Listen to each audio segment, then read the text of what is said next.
अक्सर ऐसा देखा जाता है कि कुछ प्रश्न काफ़ी जटिल होते हैं जो सीधे विधि से न बनकर कि अन्य दूसरे विधि का प्रयोग कर बनाया जाता है। तो उन्हीं कठिन प्रश्नों में से एक प्रश्न लेते हैं, जो प्रश्न ये है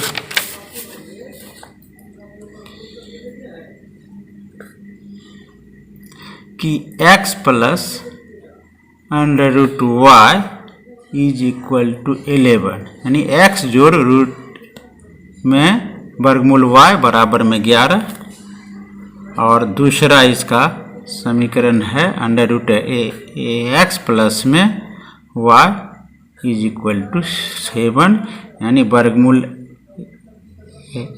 आगे x जोड़ में y बराबर में 7 की हल करते हैं।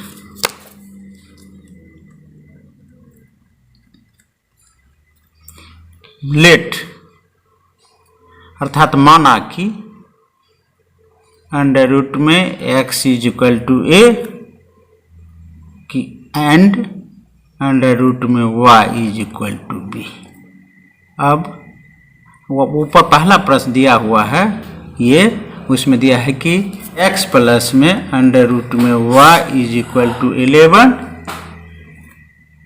और x को लिख सकते हैं अंडर रूट में x इंटू अंडर रूट में x प्लस में अंडर रूट में y इज इक्वल टू 11, और x का और रूट x का माने हैं कि यहाँ पर a, इसीलिए a इंटू a बराबर a स्क्वायर प्लस में b is equal to 11, equation first. अब यहाँ पर दूसरा समीकरण देखते हैं। उस समीकरण में दिया हुआ है रूट अंडर ये x प्लस में y बराबर में 7, तो रूट x का a ही हो जाएगा, और ये y का होगा root y into root y, यानी b square is equal to 7, और यहाँ पर हम a का मान निकाल लेते हैं, a बराबर 7 माइनस में b स्क्वायर, समीकरण नंबर 2। अब समीकरण 2 का मान समीकरण 1 में रखने पर put the value of equation 2 in equation 1। अब यहाँ इक्वेशन 2 का मान इक्वेशन 1 में रखते हैं, तो 1 का मान 7 माइनस में b स्क्वायर इसका होल स्क्वायर प्लस में b इज इक्वल टू 11। अब इसका स्क्वायर करते हैं हम, तो 49 जोड़ में b का 4 माइनस में 14 b स्क्वायर, इसका a माइनस बी का होल स्क्वायर हो गया यहाँ पर, और प्लस में b इज इक्वल टू 11। अब क्यों यहाँ पर लिखे इतना का मान, इसलिए जानते हैं कि a माइनस बी का आपका स्क्वायर होल स्क्वायर बराबर में a स्क्वायर प्लस में b स्क्वायर माइनस में 2ab होता है, इसलिए यहाँ पर ये पूरा लिखें। अब क्या करते हैं, मानक रूप में ले आते हैं इसको। तो लेने के बाद कि 11 को भी इस पार ले आते हैं, तो यहाँ 0 49 माइनस में 11 प्लस में b4 माइनस में 14 b स्क्वायर प्लस में b इज इक्वल टू 0। अब इसको सिस्टमेटिक कर लेते हैं, तो b4 माइनस में 14 b स्क्वायर प्लस में b, यहाँ करते हैं तो प्लस में 38 इज इक्वल टू 0। अगला स्टेप, अब यहीं पर थोड़ा कठिन आपको लग रहा है, तो यहीं पर हमको बनाना एक दूसरा विधि का इसी जगह प्रयोग किया जाता है। b4 को रहने के लिए देते हैं, अब 14 b स्क्वायर है, इसको 2 भाग में बांट लेते हैं, माइनस में 4b स्क्वायर और माइनस में 10b स्क्वायर, दोनों को जोड़ेंगे तो माइनस में आ जाएगा 14b²। अब प्लस b को भी यहाँ करते हैं, प्लस में 20b और माइनस में 19b, 20b घटा में 19b, तो ये भी b के बराबर हो जाएगा। अब प्लस में 38 इज इक्वल टू 0।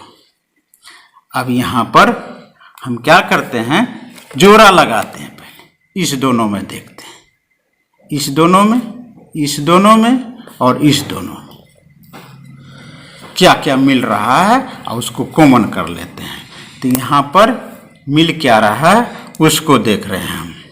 b² इसमें और इसमें b² बाहर कर लेते हैं, इस b² घटा में 4 यहाँ बचा।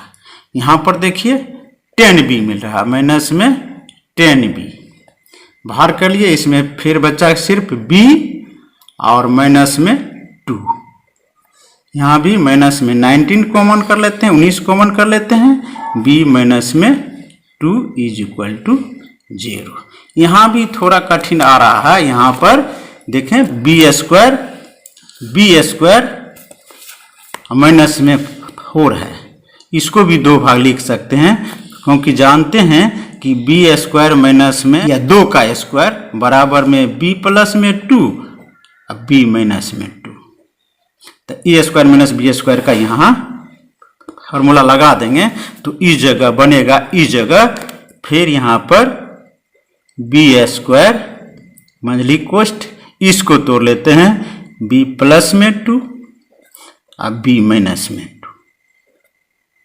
ये आप माइनस में ये पूरा लिख देते हैं उसी प्रकार, 10b b माइनस में 2 ब्रैकेट माइनस में 19 b माइनस में 2 इक्वल टू 0। अब देखते हैं क्या, यहाँ पर b minus 2, b minus 2, b minus 2 ये तीनों मिल रहा है, तो तीनों के बदले में हम लिखते हैं b माइनस में 2 और बच गया क्या, तो b² b प्लस में 2 बचा माइनस में 10b माइनस में 19 इज इक्वल टू 0। इतना बचा हुआ। अब इसका मान तो कभी 0 के बराबर नहीं होगा, ये पूरा का मान कभी भी 0 के बराबर नहीं होगा, इसलिए b minus 2 is equal to 0, इसीलिए b इज इक्वल टू 2, तो 2 आ गया।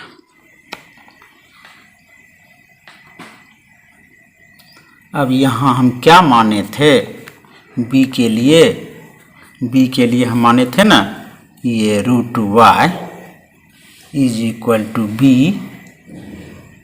और यहाँ b है 2 है, तो √y इज इक्वल टू 2 हो गया। Squaring both sides, we get, यानी दोनों तरफ बर करने पर, इधर बर करते हैं हम, इधर भी बर करते हैं, तो ये y हो जाएगा y बराबर 4। अब इस y4 का मान समीकरण हम कि यहाँ पर जो है ये x प्लस में √y इज इक्वल टू 11 में रखते हैं, तो यहाँ पर ये x आ गया, y का मान √4 is equal to 11, x plus में ये आ गया 2 इज इक्वल टू 11 और x is equal to 11 minus में 2, इसीलिए x इज इक्वल टू 9। तो एक x का मान आ गया, y का मान पहले निकाले हुए ही थे, इसलिए hence x is equal to 9 और y इज इक्वल टू 4। यही आपका आंसर है।